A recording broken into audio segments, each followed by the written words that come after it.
Thanks for tuning in to The Real Deal Show, brought to you by ebodyboarding.com and Tribe Boards. Hey folks, Jay Reale here with another edition of The Real Deal Show. And I asked a few shows ago if some of our listeners and watchers would give us suggestions for shows that you would like to see. And one of our friends from New Jersey, that's Mike. How you doing, Mike?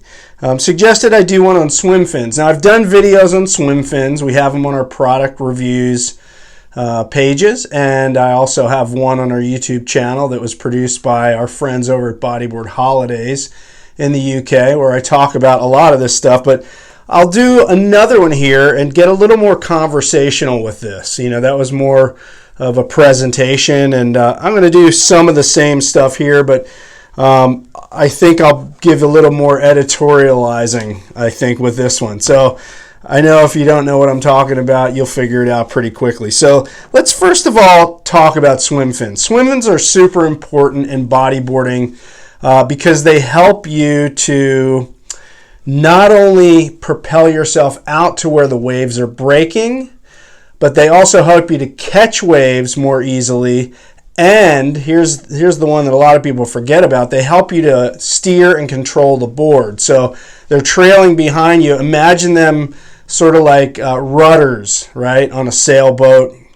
They help you to steer the board, and you can control your speed by pushing down on the fins on the water surface or raising them up out of the water to get a little more speed. And they have some features on them that help you to control your edges so you don't slide out. So, you know, I get people that are newer to the sport, they'll ask, do I really need swim fins to bodyboard? The answer is no, you don't need swim fins to bodyboard. That assumes that you're not trying to advance your riding. You're basically probably riding straight ahead in the whitewater, or you don't really care about doing tricks. Maybe you're just walking out with the board, standing on the bottom and jumping into a wave. Certainly don't need fins for that type of bodyboarding. But if you want to progress your bodyboarding, if you want to make it out to where the waves are first starting to break, you want to catch more waves and do maneuvers while on those waves, swim fins are kind of a must. The best analogy I can give you is it's sort of like buying a kayak but not buying the paddles. Right? You can go down the river without the paddles, but you're going to be sticking your hands in the water trying to control and steer that kayak. It's going to be much more challenging. So swim fins are a must if you want to progress in this sport at any level. Now, the next question is which swim fins to get. So back in the day when I started bodyboarding, there were basically like two brands of swim fins. You had your Churchill Makapu fin, which is this one here, and you had duck feet, which I don't have a pair of duck feet right here, right now. But duck feet, we do sell them, and they're still on the market. They're kind of longer and narrower and a bit on the heavy side. So duck feet and Churchills were kind of the only thing going in the late 70s when bodyboarding first started coming around. Most people that have been bodyboarding since then wore one or the other. For me, it was the Churchill fin. Originally, the Churchills came in a green color, and they're very flexible. So a lot of people still want those old flexible Churchills. They're floating around out there. You could probably go on the Vintage Bodyboard Collectors Facebook group and find a pair of those. They're really rare. They still make a green Churchill, but they're super duper stiff. They came out with a fin marketed to bodyboarders and body surfers in the beginning of around 1979, and that was this. They called it the Churchill Makapu. So Makapu is a spot on Oahu. It's a spot known for body surfing and bodyboarding, and they named the fin after that. It's got that signature blue and yellow color.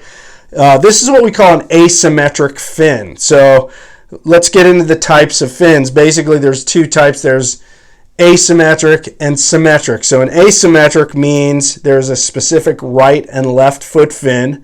So this happens to be the left foot fin. It even says it on it. It says left foot top. So you know this is the top of the fin and this is the bottom of the fin. So an asymmetric fin, you'll have a specific right and left foot fin, and the other type of fin is a symmetric fin. So this would be a symmetric fin. So you can wear either fin on either foot. Now, what are the benefits and disadvantages of one versus the other? Quite honestly, it's personal preference. So for many years, 18 years as a matter of fact, I was sponsored by this company. I rode this fin, and they work great for me. And you know, some would argue that when you kick with an asymmetric like this, because of the thrust pattern of this angled blade, it'll direct your kick sort of inward because you're getting more power on the outside of the fin, because this is your left foot fin, so you're kicking downward like this, and it's going to push your foot inward. Whereas with a symmetric fin like this is the Tribe T2 fin, you get more of a straight, predictable kick out of it. So I've worn both. I don't really profess that there's any advantage or disadvantage over either one, to be honest with you. For me, the more important thing is the next thing that I'm going to talk about when you pick a fin, and that is comfort.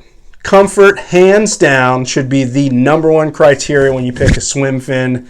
Because let's face it, if you get out in the ocean, you're out there for an hour, 2 hours, 5 hours, and your feet hurt, all you want to do is get in and get these things off your feet, right? So you have to have a comfortable fin, and that is going to be different for every single person. I see a lot of stuff online.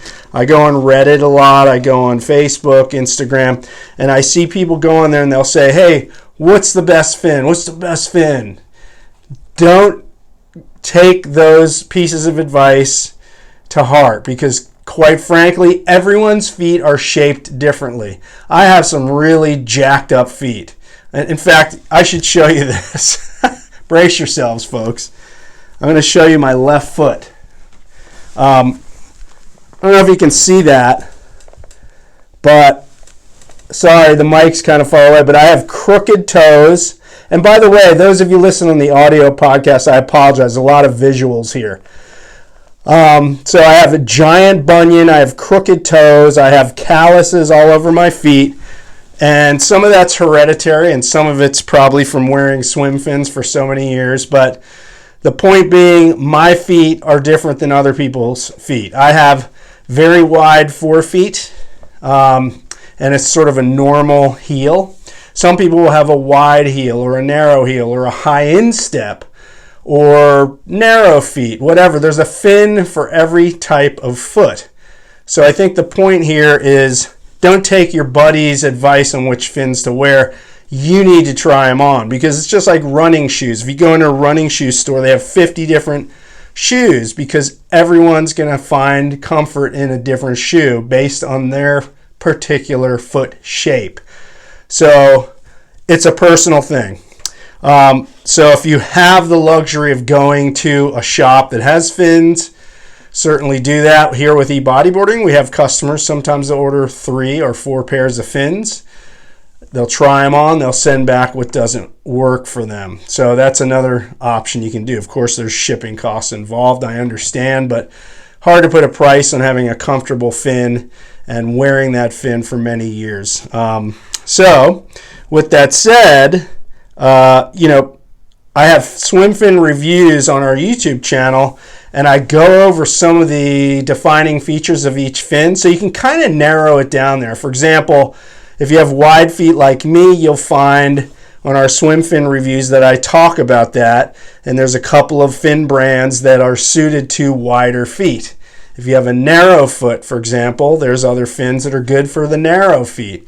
Another consideration is the fin blade shape. So let's talk about that. So most bodyboarding swim fins are stiff compared to, say, a snorkeling or diving fin. Snorkeling and diving fins have a longer blade. It's fairly flexible. It's going to give you a little bit of snap. Bodyboarding fins, by contrast, are short. They're short-bladed fins. They're very stiff. And they usually have some form of a vertical edge. This is the Tribe T2. This is the fin. Notice a strong vertical edge. And again, I mentioned earlier, those help you to hold an edge while you're on the wave. So this is trailing behind you with this part of the fin touching the water. and water gets channeled through the center and helps you keep from side slipping as you put pressure down with your leg on the wave face with the fin. So they can certainly add to the control. If you are a drop knee rider, you like to get your foot up onto the board, a fin with a big blade is going to be a struggle. So if you get a long swim fin, a long heavy fin, and you're drop kneeing, you're going to struggle to get that foot and swim fin up onto the board. So you want to consider that as well. Do I want my fin blade to be too long and then I can't drop knee, or do I want a shorter blade and then easily get it up onto the board? But the sacrifice there is the shorter the blade, the less power you get out of the fin. Now, I will throw in a little sidebar here. You can modify your swim fins, and I'm going to put the link right up here to my video on how to modify your swim fins, because you can certainly get a fin with a slightly longer blade, and if you want to shorten it to reduce the stress on your ankles and calves or be able to drop knee more easily, super simple, takes like 2 minutes to modify the shape of the blade of the fin. It is permanent, I will say that, but again, check that video out that I linked a second ago, and that'll show you how to do that. So I talked about vertical edges. I talked about the different fins in terms of asymmetric and symmetric. Let's talk about drainage. Drainage is pretty important. You're in the ocean, there's sand, rock, shells. You need them to get out. So all fins have a drain hole. Some have them right in the middle of the bottom. Some will, this one, for example, has additional 3 smaller holes that'll get out smaller sand particles. And then there's other fins that have them at the toe end of the foot pocket, like the Tribe T2. You got the 2 in the middle and the 1 at the toe end. So, generally speaking, as you kick and there's sand in there, it will tend to run towards the toe end of the foot box as water flows through and you move across the water. So I tend to prefer a fin with toe end drainage. That's not to say that a fin with a center drain doesn't work also, but in my personal experience, bodyboarding since 1979, toe end drainage tends to get the sand, rocks, and shells out a little bit more easily. So consider the drainage there as well. But again, all of that aside, comfort, again, number one, most important thing. How should a swim fin fit? I'm talking about comfort here. So this is an important one. So a lot of people don't know how a fin should fit. So when people come into our warehouse, they ask me, does this fin fit me? Is this right? I look down and I tell them this. I say, look, first of all, you want the heel strap to be nice and snug against your heel. Has to be snug so that it doesn't come off easily. But you do want some room in front of your toes. You should be able to wiggle your toes, and it's okay even to have some side-to-side movement of your foot inside the foot pocket, as long as that heel strap is snug. That's super important, snug heel strap. Not painfully snug, but snug. You don't want that thing popping off. And my benchmark is when people are in the warehouse, I say, look, could you sit down in a chair with that fin on and watch a movie right now or fall asleep and take a nap? If their answer is yes, that's the right fin for them. If their answer is, I don't know, it's a little tight, not good, because when you're in the ocean and you're kicking, blood rushes to your foot swells a little bit. It's going to make the fin a bit more snug than even it would be when you're sitting at home trying the fin on for the first time. Now let's say you just bought a pair of fins, or somebody gave you a pair of fins and they're a little bit loose in that heel strap, right? You think, crud, man, this fin doesn't fit me. I need to get a new pair of fins. Not necessarily. There's some ways to solve that problem. And a really good way is a fin cinch.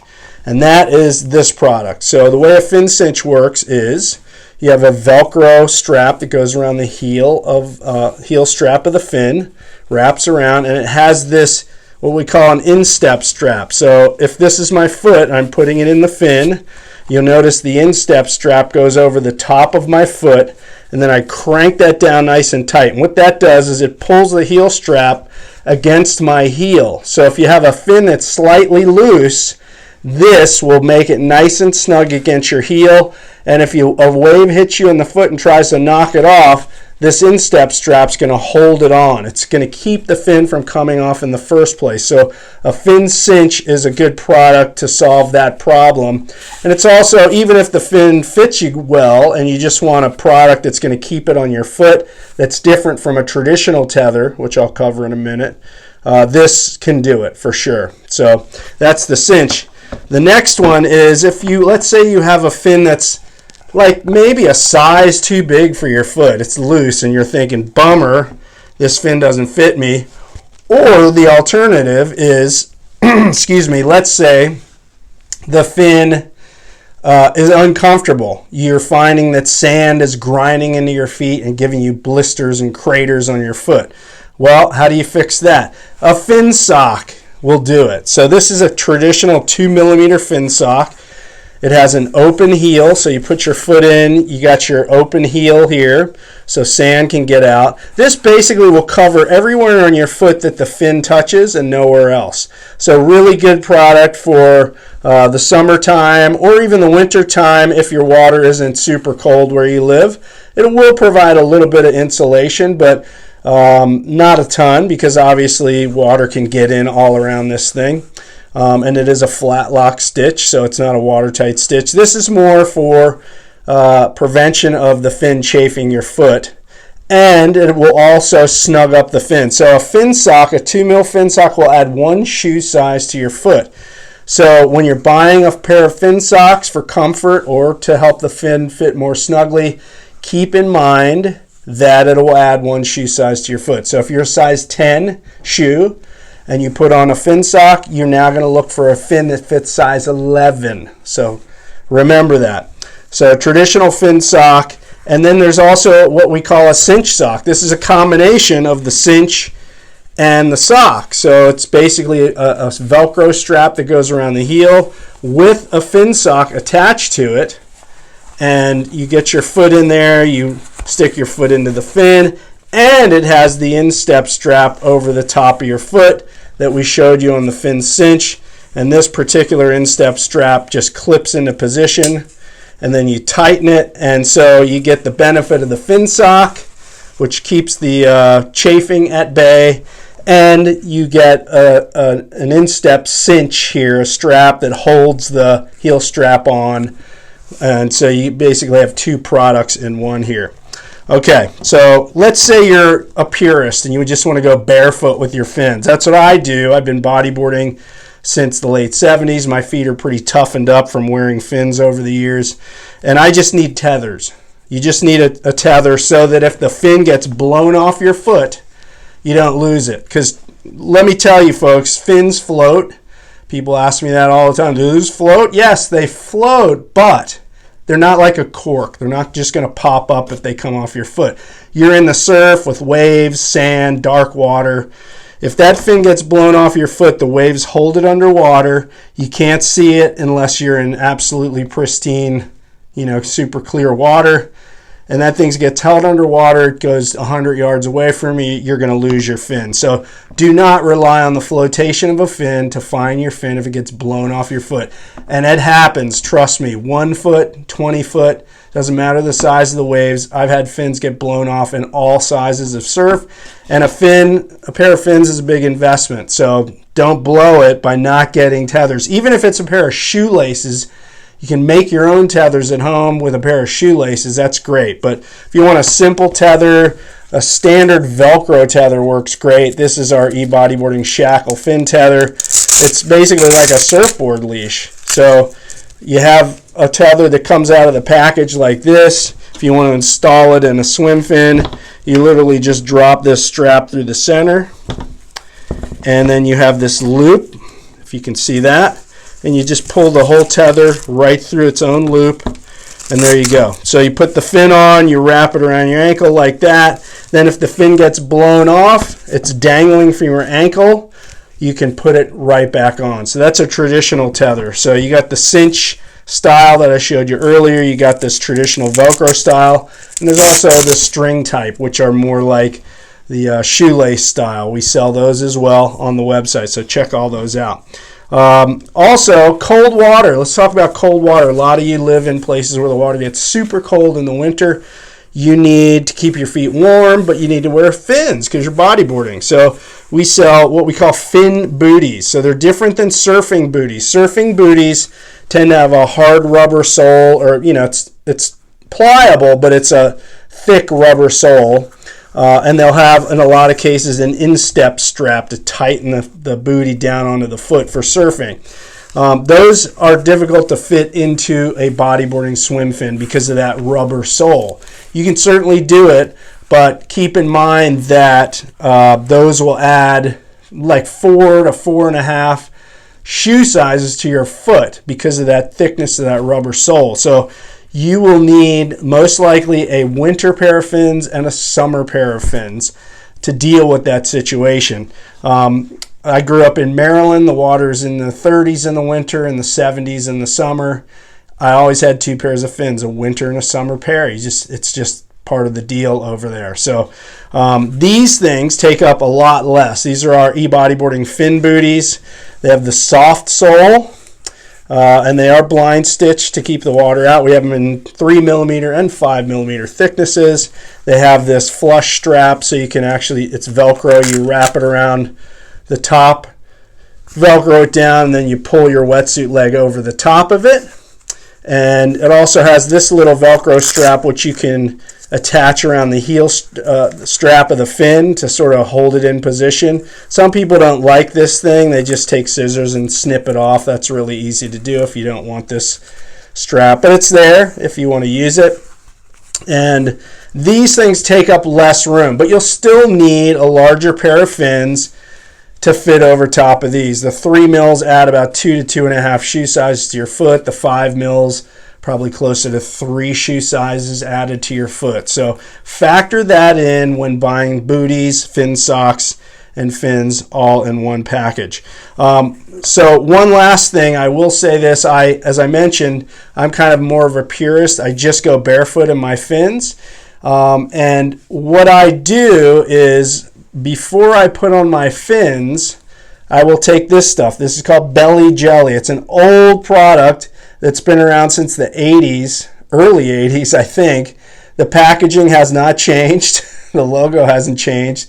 I think the owner of the company has, but in any case, this is basically rash prevention. It's definitely better than, say, Vaseline. It has aloe vera in it and lubricates without being super greasy. So what I'll do is I'll slather parts of my foot that the fin I know will rub a little more than others, and then I'll put my fin on. So let's say I'm in the tropics, especially, because in my experience, I find that tropical water temperatures tend to soften the skin on your foot. I don't know why. It's just the warm water, I guess. So what I'll do is in the tropics, I'll slather either the inside of the fin with this stuff in the high rub areas, or my foot. Depends on where I am. If I'm on a sandy beach, I'm going to put it inside my fin, because you're walking down the beach. If this is already on your foot when you're walking on the beach, sand's going to stick to it. It's going to be like sandpaper. So I'll put it inside the fin, go to the water's edge, put the fins on that have this already slathered on it, and I'm good to go.